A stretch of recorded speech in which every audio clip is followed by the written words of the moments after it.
विज्ञान कहता है हमारी धरती आग के गोले का ठंडा हुआ पिंड है। इस तथ्य की तस्दीक धरती के कोर से होती है, जहां हर चीज पिघली हुई अवस्था में मिलती है, एकदम दहकती हुई। तापमान 5000 से 6000 सेल्सियस के बीच, ये ठीक उतना ही जितना सूर्य की सतह का औसत तापमान है। यानी आज भी धरती का सबसे निचला हिस्सा उतने ही तापमान में दहकता है जहां चीज द्रव्य अवस्था में हो जाती है। और इसके बीच पानी की परिकल्पना और उस हिस्से की तस्वीर भी क्या होगी जहां तक इंसान का बनाया कोई ऑब्जेक्ट पहुंचा ही नहीं, बल्कि यूं कहें कि पहुंच ही नहीं सकता।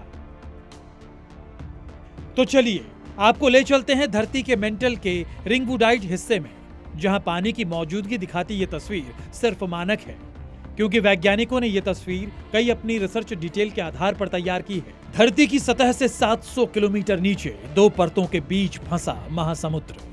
ये सांकेतिक मैप बताती है धरती के नीचे रिंगवुडाइट एरिया में पानी है और बहुत पानी है। मगर सवाल है, धरती पर जीवन के लिए आफत या भविष्य के लिए जल वरदान?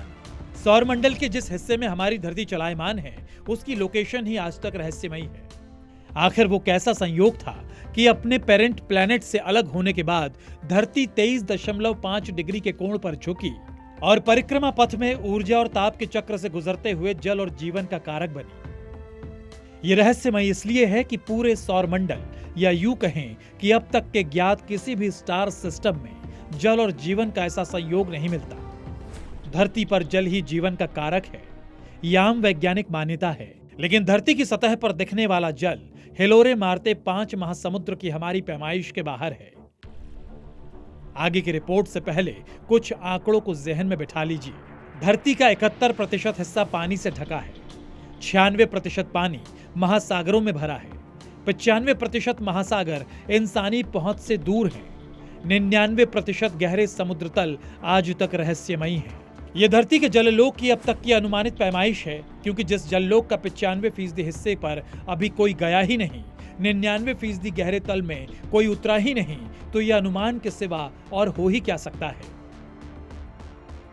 धरती के इसी जललोक को समझते समझते वैज्ञानिकों के हाथ ऐसा सिरा लगा जो न सिर्फ चौंकाती है बल्कि डराती भी है। सबसे बड़ी बात यह कि जो वाटर की रिपोर्ट है वो धरती के कोर से नहीं है, धरती के मेंटल से है। मेंटल कोर और क्रस्ट के बीच की लेयर होती है, काफ़ी बड़ी, काफ़ी थिक लेयर होती है, और अपर मेंटल और लोअर मेंटल उसके दो पार्ट हैं, जिसके बीच में ट्रांजिशन जोन है। जो पानी का रिपोर्ट आया है वो उस ट्रांजिशन जोन से है, और वो वाटर बॉडी नहीं है। मैं आपको क्लैरिफाई करूँगा, वो पानी की प्रेजेंस को रिपोर्ट किया है, और पानी की प्रेजेंस एक मिनरल में है, मतलब एक मिनरल में रिपोर्ट की गई है।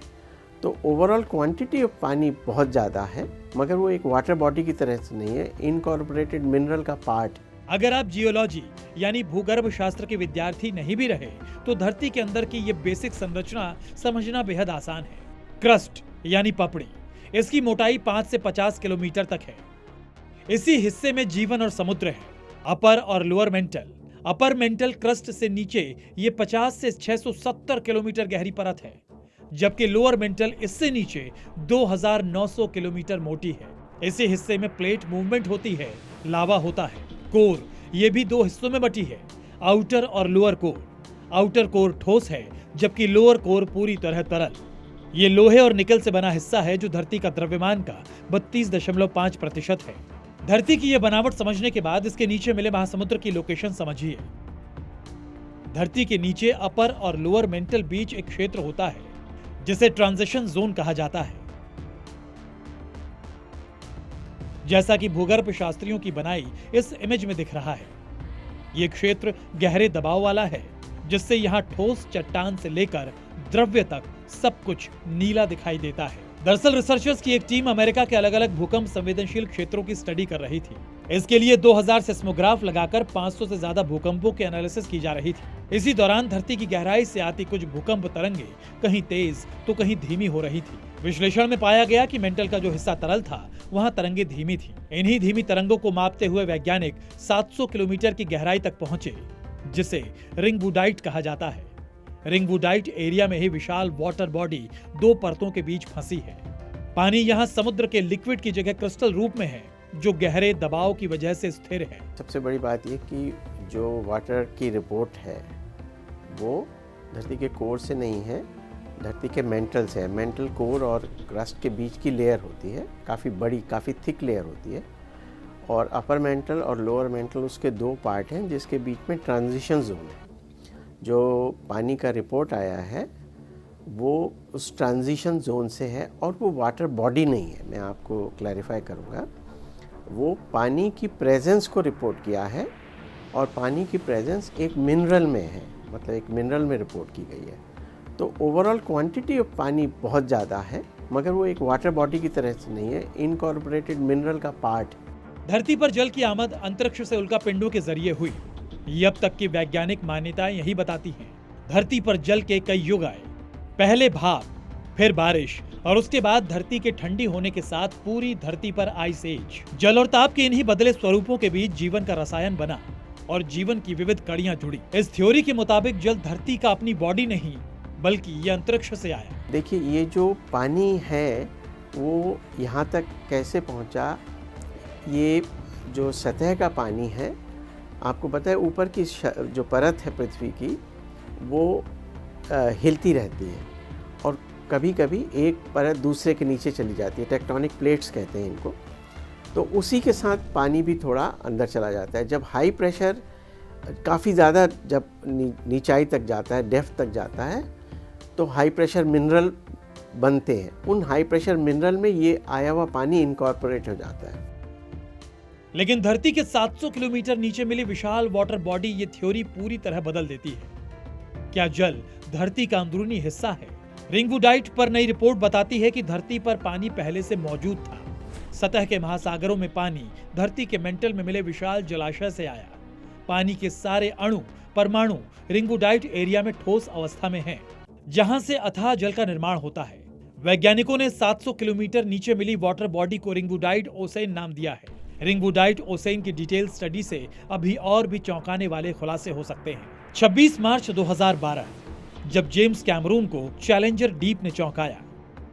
मशहूर फिल्म मेकर एक खास कैप्सूल बनवाकर मैरियाना ट्रेंच में उतरे थे, ये जानने कि आखिर इतनी गहराई पर होता क्या है। उनकी यात्रा से बरसों पहले प्रशांत महासागर के समुद्री तल की गहराई तो नाप ली गई थी, मगर 12 किलोमीटर यानी माउंट एवरेस्ट की ऊंचाई से भी करीब 1.5 गुना गहरी।